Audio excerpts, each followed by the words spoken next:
Hi, today I am going to introduce something new. Okay, but before, first consider that I have a state x dot x. This is a state which is localized around the point x dash. Right? So this is the state which is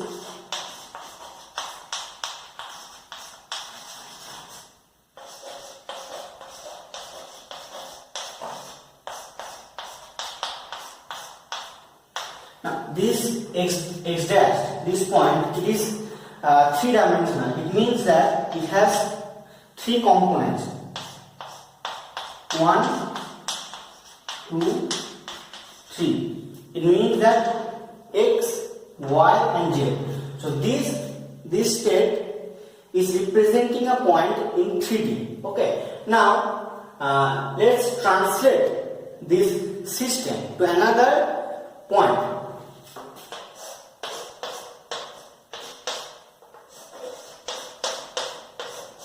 So this is a new state, and this new state is localized around the point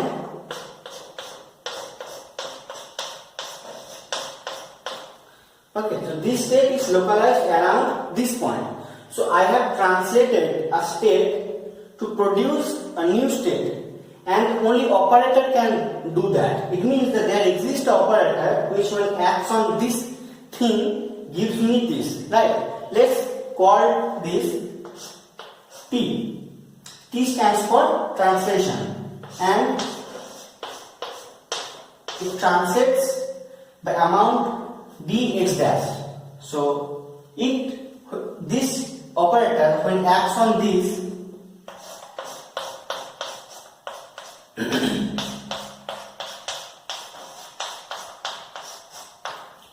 okay. But there are some properties of this T. The first property is that this translation should not violate, should not change the norm of the state. What is the norm? The norm is this is the norm of this x dash. So after the translation, this thing should not change.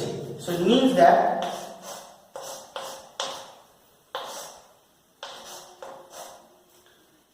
it will be dagger, right?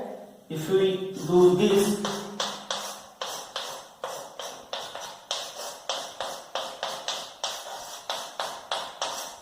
so this is this thing, and scalar product with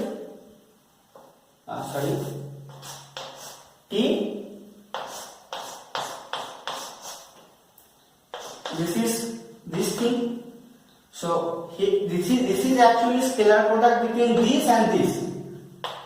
So this is the norm. This is the norm after the translation, and this is the norm before the translation. So this must remain true. Now it means that T dagger T is identity. Right? So this T, the operator, is actually unitary operator. Right? If we represent the operator in matrix, the matrix which represents this translational operator will be unitary matrix. Okay. So this is the first property. Okay. This T, which is our translational operator, this has this property.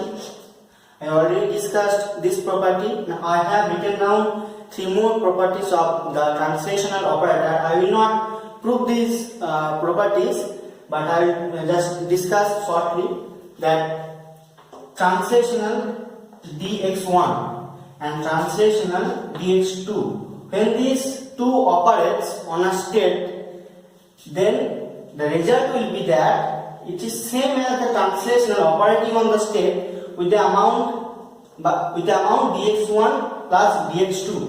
Right? It means that if I have a point here, then I am translating this point to dx1, and then I am again translating this point to dx2. It is same as translating this point to in one time, dx1 plus dx2. Okay, so this is really easy to understand, and this, it means that suppose this is our point x dash. Okay, now I translated this point in backward. This is minus dx dash. It means that I am, if this is dx dash, so it means that I am doing the inverse, right? Again, you can understand this in this way, that first I am doing minus dx dash, then from this point I reach this point, then if I do again t dx dash, I will get this point. So it means that this multiplication means it is unitary. This is identity. So it means that t dx dash is actually t inverse dx. Right? Now this thing, this is also very easy to understand.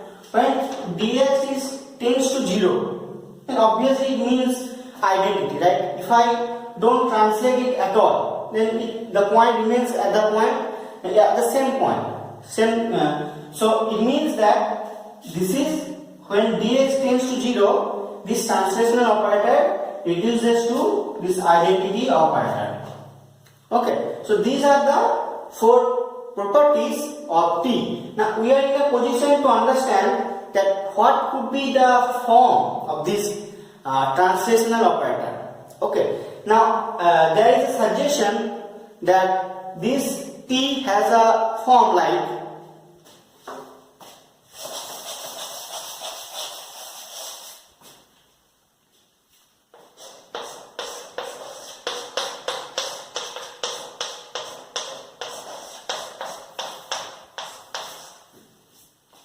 this t has this form, where this k is Hermitian. Now you can check all 4 properties with the help of this expression. This expression, this equation, this form of t satisfy all the equations, right? So we can take this form. Okay, so the properties, the definitions that I gave for translation operator is respected by this expression. So this is the expression for translational operator. Now we will try to find more about this translational operator. Suppose I have a operator x dash. It when acts on this state gives me the number x dash and x dash. Okay, so this is the positional operator. It when acts on a position state gives me the position and the state itself. Now suppose x dash t dx dash. Okay, what will be this? This operator when acts on another operator, what will I get? This when acts on this gives me, let's write here. So t when acts on this, it will give me x dash plus this, right? And this positional operator when acts on this thing, it will give me x dash plus dx dash and x dash plus dx dash, right? So this is x dash t dx dash operating on x dash. Now we do the reverse of it. Suppose t comes first and then x dash, and it acts on this thing. Okay, so x dash when acts on this, it gives me the t is dx dash, and this when acts on this, it gives me a number, x dash the position and the state. Now this operator when acts on this state, what will it give me? It give me x dash is remain same and x dash plus dx dash. Okay, so this is this and that is this. Now let's write this here, x dash and x dash plus dx dash. Let's try to find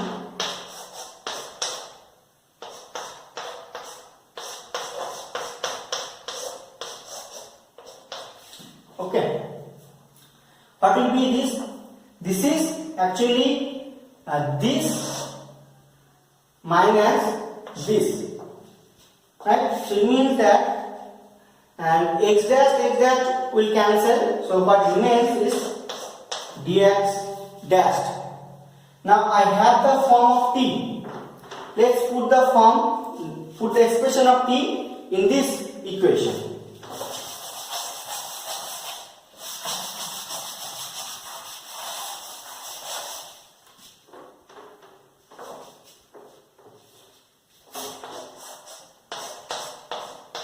The result will be, I have this in my copy.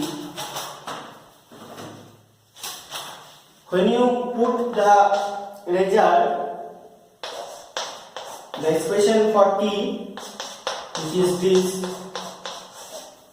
and it is dx dash. Now, what will be the left hand side? If you evaluate this left hand side, you will get minus I x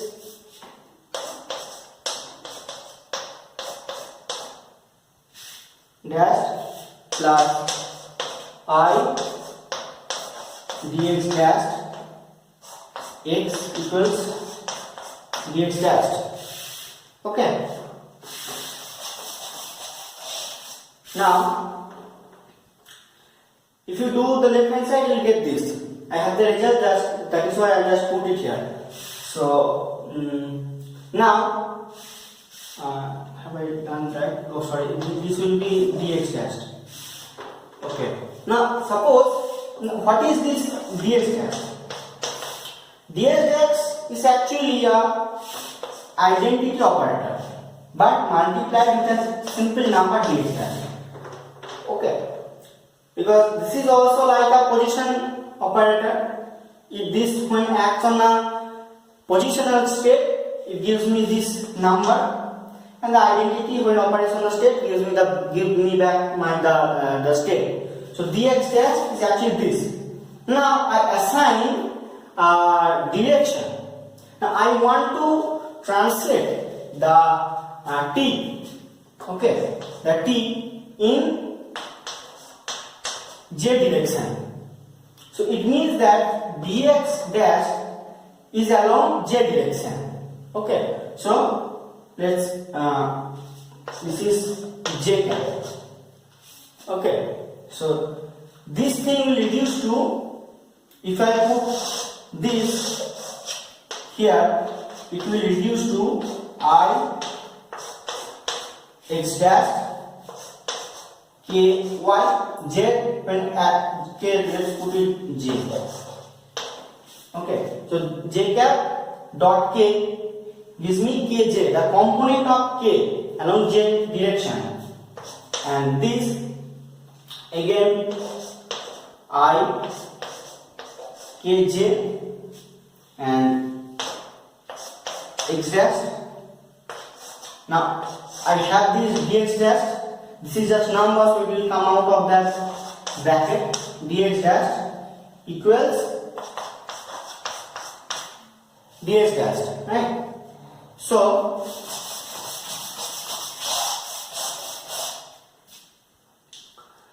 what I get here, dx dash is arbitrary, so it will cancel. Then it means that I x dash, sorry, there is j cap, right? There is j cap. So x dash commutator with ky equals j cap. Now let's dot product I in both directions, right? So this will give me Kronecker delta. Now ky is just a component, it won't I cap will not do anything to ky, so but this is a three-dimensional operator, so when x dash dot I cap, it will give me, let's put away this dash, okay, so this will give me x I comma k y equals, let I cap in this here. So we arrive one another property of the translational operator. The unknown operator, which was in the expression of t, that is the k. Remember that t was I1 minus I k dot dx dash. So this k satisfies this equation, right? Now we are in a position where we can establish the physical significance of this ky, remembering this equation and this equation. Okay, so this two equation is really important to find what this k is. So let's do it here. Now suppose, now we want to have the physical significance of k, right? Now whenever we try to have some physical significance, whenever we try to assign the physical meaning to a abstract mathematical object like this k operator, we go back to our classical intuition, right? Now let's go back to classical mechanics. Suppose, so let me write it here. This I will leave this later.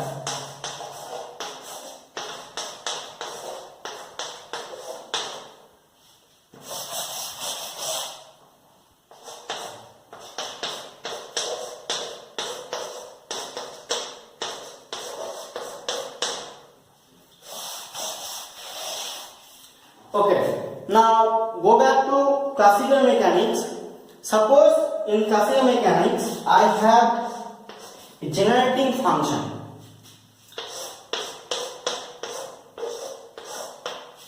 What does generating function do? I have a old coordinate. This generating function changes this old coordinates to a new coordinate. This is say this is small x. So new coordinate, say capital X and capital P.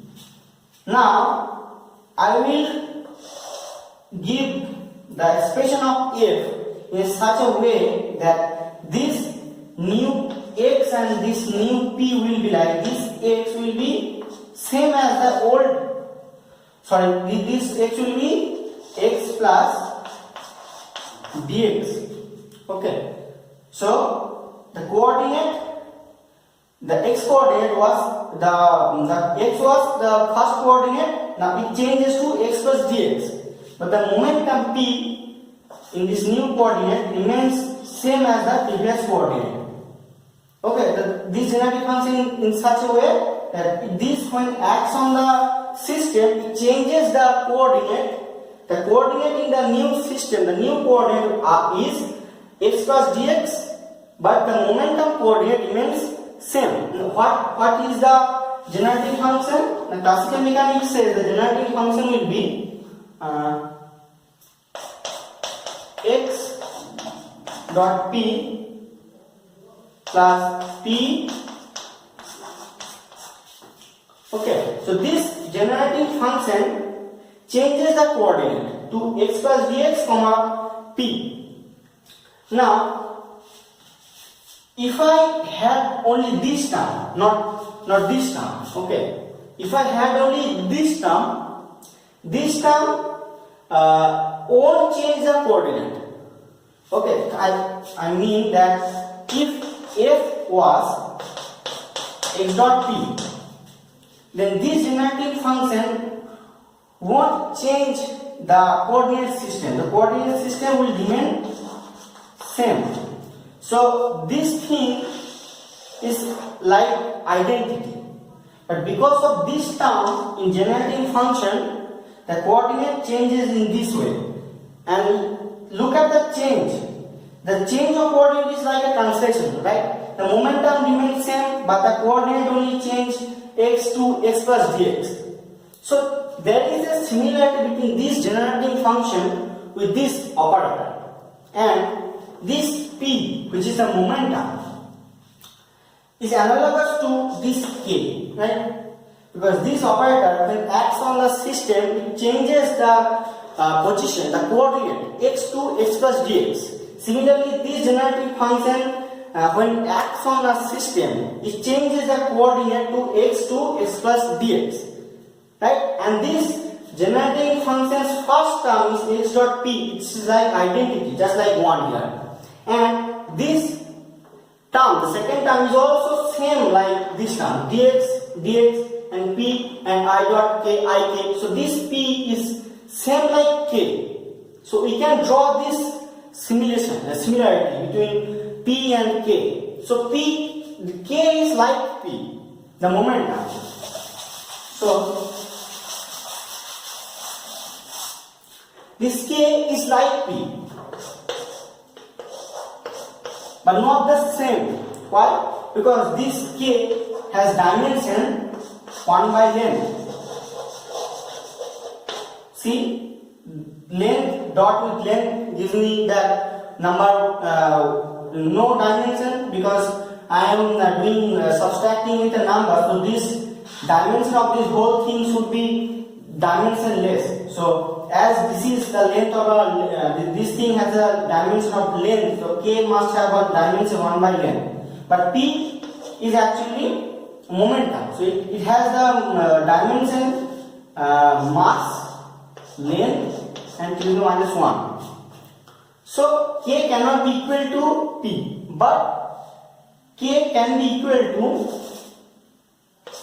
the momentum by some constant, and this constant should have a dimension which satisfies these dimensionalities, right? So what can be this dimension? The dimension of the this constant. The dimension of this constant can be easily evaluated. The dimension of this constant will be p's dimension is l p minus 1, and k was 1 by length, so it goes to right hand side to l square. Then we get that the constant has a dimension like this, right? It is like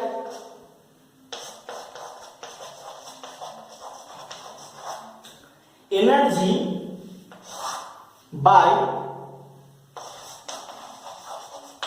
frequency. Energy has the dimension m l square t to the minus 2, and frequency has the dimension a t inverse.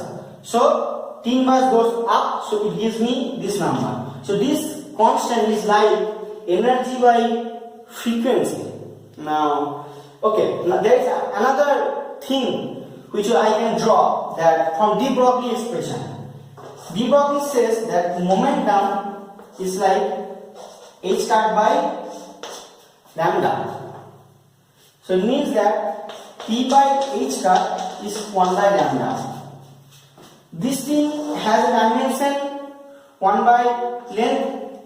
Similarly, K has dimension 1 by length. This is momentum and this is H cut, the constant. So this constant can be H cut. And this H cut also satisfies this thing because energy is what? H cut nu by, right? So cancels H cut. So it means that our K is actually momentum by H cut. But do not think like this K is same as momentum. It is, we can draw the similarity between the momentum. See, the expression that I get from the abstractness, from the translation has nothing to do with momentum. But the expression of P has similarity with generative function, right? So this expression could be written as P momentum dot dx dash by H cut, right?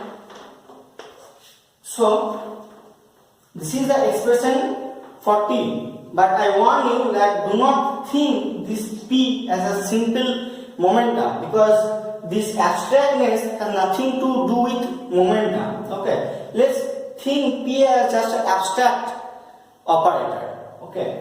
So now I got the form of T, right? Now we will draw many more properties of T and we will arrive many equations, and from those equations we can have a physical meaning to all of these abstract mathematics.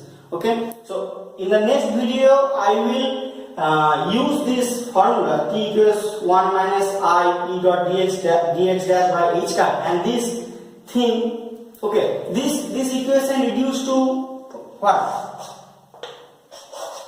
X I dot Pj equals I H cut delta Ij, right? So this is the T, the translational operator.